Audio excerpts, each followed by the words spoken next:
intelligencesquared.com. There's, you know, that seems like a moment, one of these real moments of history in which a huge amount is happening.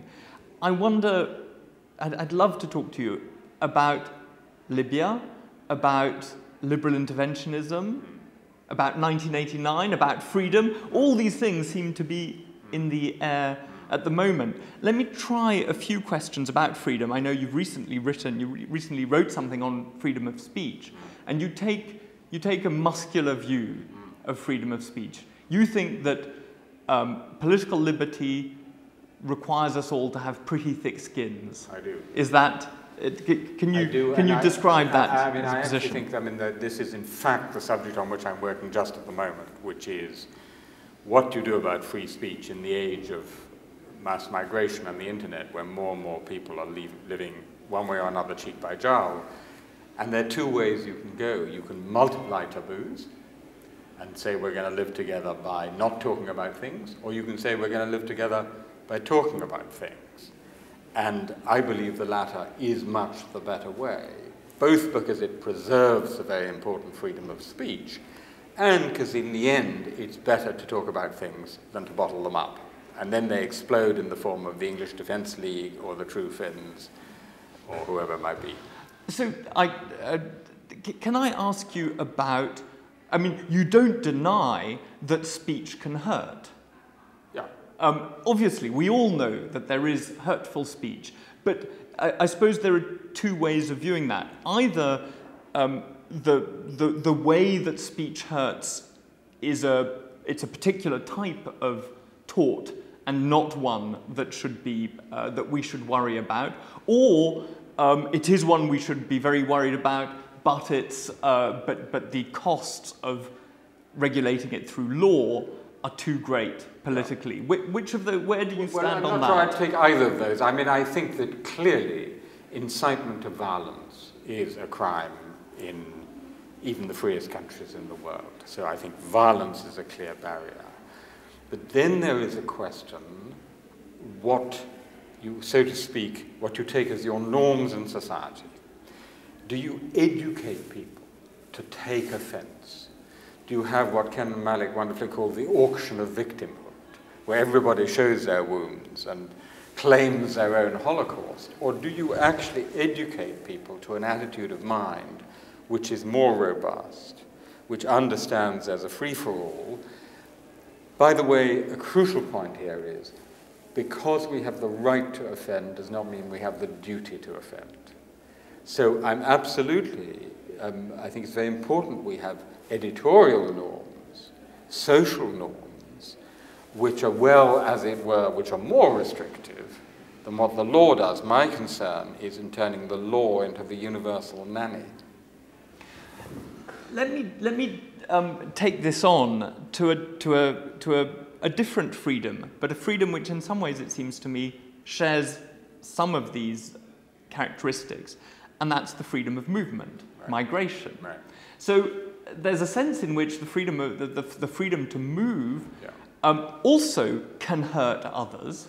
Yeah. There's a sense in which we shouldn't deny it. There's been on the one hand, internationalists and cosmopolitans have always been tempted to deny it, that people do get hurt. There is a hurt. Do you think one should also think of that as something, as a hurt we should develop a thick skin towards? Well, I actually think these are very different cases, because I think if free speech is unduly limited, you are destroying the foundations of a free society. You're starving it of oxygen. I think if you had unlimited immigration, you would destroy any free society. So for me, the statement that you have to manage migration is not an illiberal statement. I mean, it's a simply statement of fact. If you just open the frontiers, let everybody in, there'd be an explosion of hatred and competition. I think that's simply a fact. So my view is that it's entirely legitimate to manage migration, but once you've let people in, they must be treated as equals, as free and equal citizens with the same rights and duties under the law. That's the key. So on that, can you share some thoughts about the similarities and differences between what we're seeing in North Africa today and what you saw and were so involved in 1989 with the fall of the Berlin Wall? It seems to me that one of the critical differences is that in 1989 the wall came down, and in Western Europe we welcomed people in, and over the decade that followed, we welcomed in Eastern Europeans through accession to the EU. With North Africa, in a sense, we're the ones who had the wall and who've been keeping them out.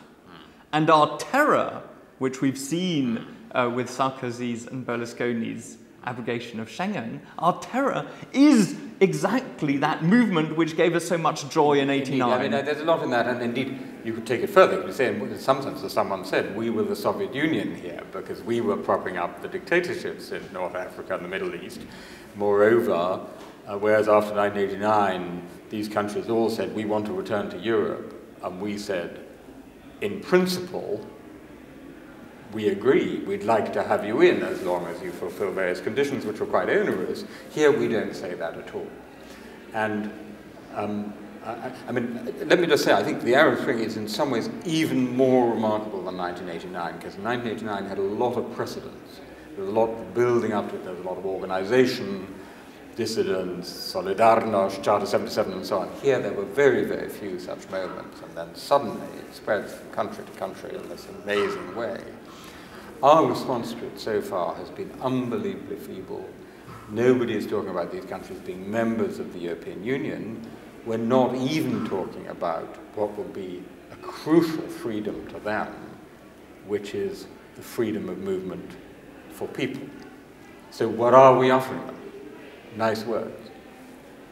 So there's an argument which I think rather disgracefully is popular on both on the left and on the right, which is to say, well, what these countries need is strong development internally, which we agree with, of course, and free migration is the worst possible thing that they can have, because it drains them of the resources they need. It's a dishonest argument. I mean, obviously, there is a problem if all the educated nurses from a poor African country are working in the NHS, but this is not where we are.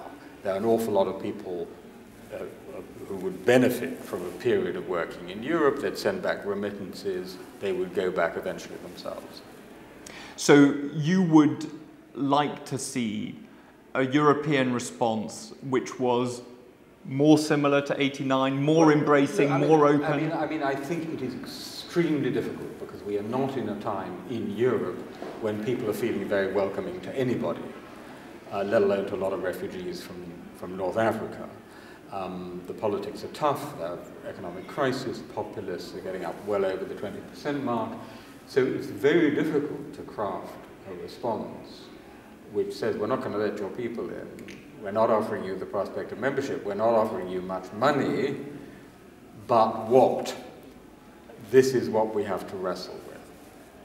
And, of course, in a sense, one of the things that we're doing, or rather the way in which we are pouring attention and money into it, is militarily, still and again. The Libya intervention does seem to me to raise this question. I think I was a hugely reluctant supporter of the no-fly zone, on the simple grounds that I thought otherwise we would have countenanced a massacre of the people of Benghazi by an extremely ruthless dictator. But I will not pretend that it's going well. I will not pretend that I don't have enormous concerns about it. And I think it's a great pity that the story has moved to these military actions from the most amazing stories of popular self-liberation, which are the stories of Tunisia and Egypt. And those are the stories I want to hear.